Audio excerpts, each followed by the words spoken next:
Hi everyone, welcome back to the channel. In today's video, I'm going to show you exactly how to fix the Samsung refrigerator error codes 2E, then 4E, and then we have 5E in 2026. So before hopping on to the solutions, we need to briefly understand what these codes actually mean.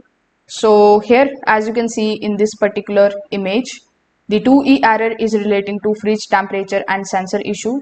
The 4E error is relating to freezer defrost sensor error, and the 5E error is defrost sensor or drain related issue. Now all of them affect how the fridge controls the temperature and defrost cycle. So in order to fix it, first of all, you need to perform a quick reset. So you need to unplug the refrigerator and wait about 5 to 10 minutes, then plug it back in. If the error was temporary, it will clear here. After doing so, you need to check the ice buildup. For that, simply open the freezer back panel area. If you see heavy ice buildup, it can block the sensors and the airflow.